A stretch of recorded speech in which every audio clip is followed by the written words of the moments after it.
Are you going for perfection or excellence?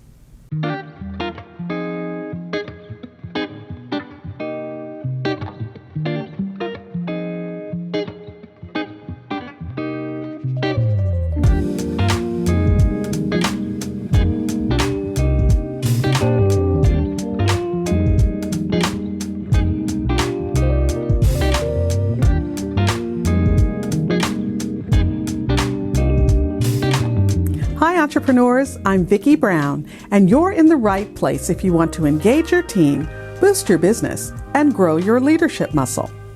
It's the beginning of a new year, and this is the perfect time for people to set goals for the year and make plans around how they're going to achieve those goals.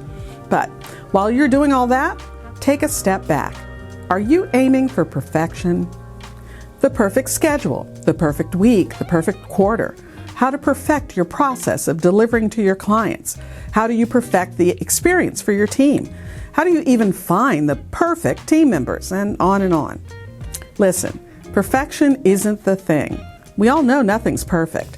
And if you're anything like me, driving yourself and your team hard toward perfection, well, that's a recipe for exhaustion, overwhelm, and burnout.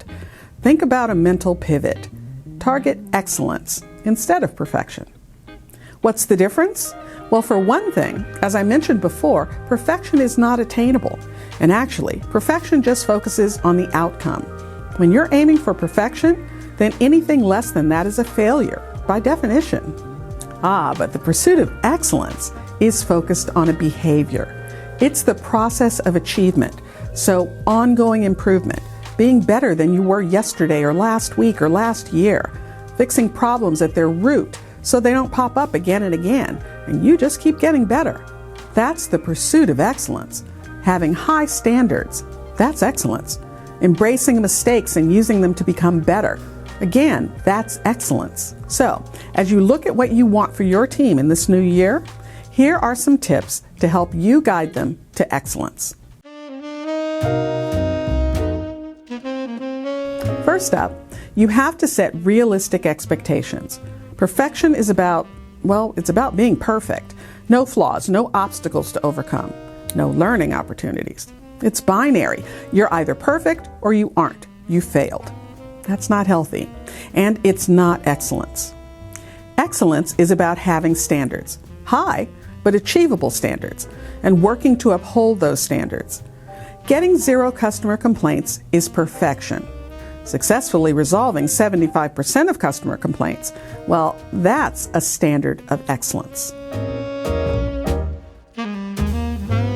Next, you should encourage healthy risk-taking.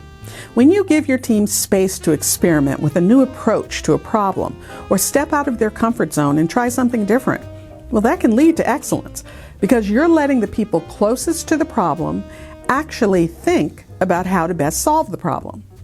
And sure, you want it to be a calculated risk, not just running with scissors. But when you're blindly driving toward perfection, there isn't any room for, what I call mental research and development. You have to hit the goal and that's it.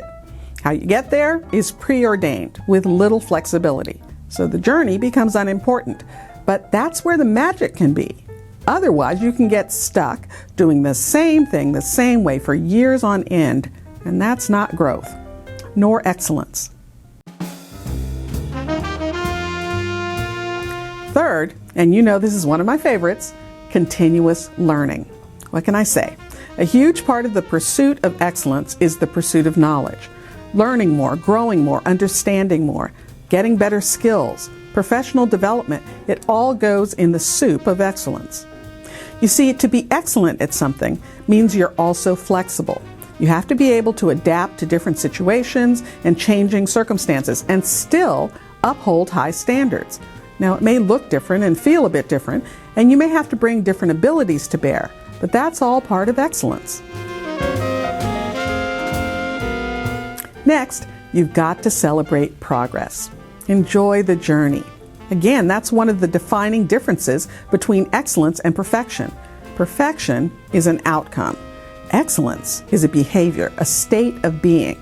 So you have to enjoy and take pride in the small wins and the process. It encourages the team and it boosts their motivation. Autonomy and accountability. You've got to balance both to empower your team. You want them to excel without you having to step in all the time and micromanage. Well, then hold them accountable. Let them know what needs to be done, what you're trying to accomplish, and then give them room to do it. When you're constantly looking over someone's shoulder, you're not managing. All you're doing is hovering, stifling their drive and creativity and making sure that they know that you don't have trust that they can get the thing done.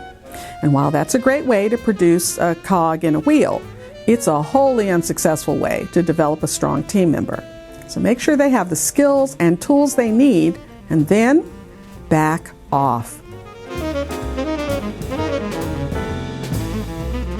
And finally, try a little intrapreneurship. Encourage your team to think like entrepreneurs. Give them autonomy to pursue projects and initiatives that can help with the company's goals. Basically, give them their little piece of paradise and see how they run with it. Now, I know you're thinking, we're so small, how can I possibly do that? Well, here's an example. Maria is an HR professional in a small company and realizes that clients don't always have consistent, or sometimes any, process for new employee orientations. She thinks that's a service her company might be able to provide. So you tell her to run with it. She does a needs analysis, puts together a program design, develops a proposal, and presents it to the team. Then she collaborates with other team members, creates a pilot program, gets feedback, and once that's successfully running, then she creates a rollout expansion plan to make it available to all the clients. Now that's entrepreneurship. Oh, and by the way, that's also excellence. Congratulations, Maria. If you found this information helpful, please subscribe and share. And remember, your inspired leadership is the secret sauce to having a high-performance team and a wildly successful business you'll love. I'll see you next time on Leader's Journey.